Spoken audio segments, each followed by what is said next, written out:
Assalamualaikum warahmatullahi wabarakatuh. Anak-anak soleh dan soleha, bertemu lagi bersama Ibu Tia dalam pelajaran TIK. Bagaimana kabar kalian hari ini? Ibu berdoa kalian semua dalam keadaan sehat ya. Bagaimana hari ini bersemangat untuk belajar TIK kan? Nah, sebelum kita mulai pelajaran kita hari ini, marilah kita membaca Bismillahirrohmanirrohim. Baik anak-anak, minggu lalu kita sudah belajar tentang apa itu informasi dan tentang apa itu komunikasi. Seperti yang sudah kita pelajari minggu lalu, bahwa berkomunikasi adalah berbagi berita, kabar, atau informasi dengan orang lain. Dan komunikasi itu bisa kita lakukan dengan langsung, yaitu dengan bertemu dengan orang yang akan kita beri kabar dan langsung bercakap-cakap dengan mereka. Lalu bagaimana jika orang yang mau kita ajak komunikasi itu letaknya jauh dari kita dan kita tidak bisa pergi ke rumah mereka? Apa yang harus kita lakukan, teman-teman? Jika orang yang ingin kita ajak berkomunikasi berada jauh dari kita, maka kita bisa melakukan komunikasi tidak langsung, yaitu dengan menggunakan alat-alat komunikasi. Nah, zaman sekarang sudah ada HP ya teman-teman.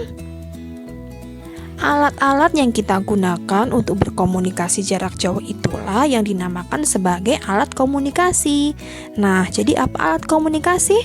Alat komunikasi adalah sarana untuk memudahkan dalam menyampaikan pesan atau informasi kepada orang lain. Alat komunikasi dibedakan menjadi dua, yaitu alat komunikasi tradisional dan alat komunikasi modern. Pada zaman dahulu, sebelum ada HP, sebelum ada telepon, WhatsApp, laptop, komputer, nah, kira-kira orang-orang berkomunikasi dengan alat apa ya teman-teman? Nah, alat-alat yang zaman dulu dipakai itulah yang disebut alat komunikasi tradisional. Nah, pada pertemuan kali ini kita akan belajar tentang beberapa macam alat-alat komunikasi tradisional. Contoh pertama adalah kentongan.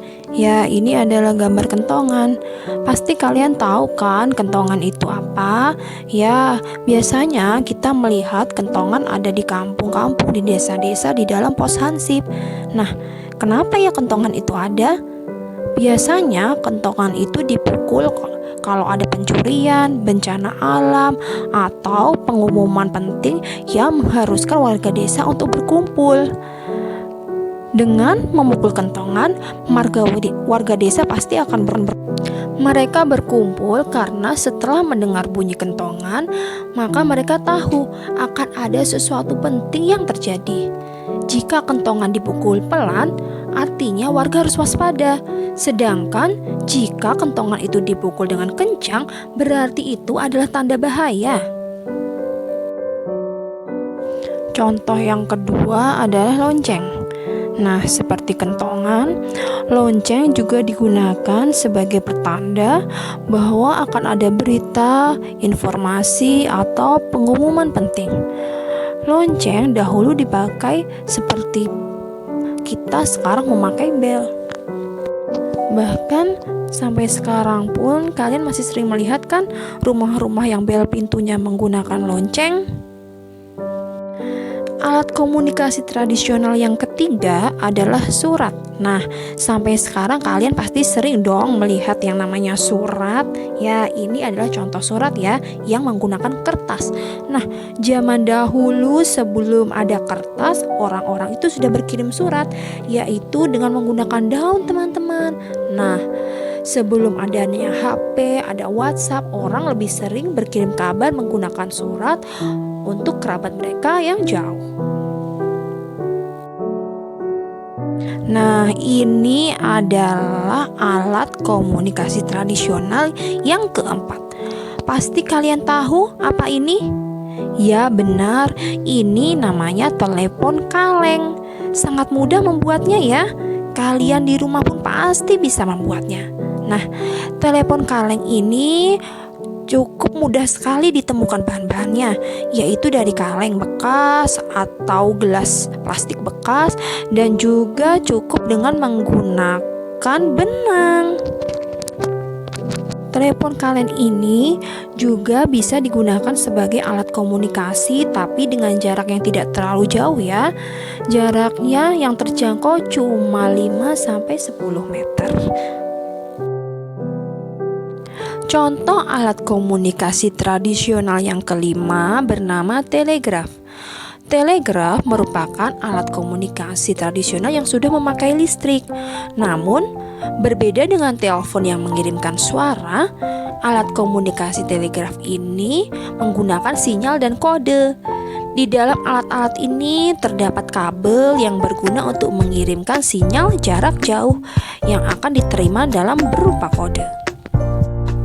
Baik anak-anak soleh dan soleha, itu tadi adalah beberapa contoh alat-alat komunikasi tradisional. Setelah ini nanti akan ada tugas ya. Kalian bisa mengerjakan tugas dengan bimbingan orang tua. Baiklah anak-anak, sampai di sini pelajaran kita hari ini. Sampai berjumpa di pembelajaran TIK selanjutnya ya.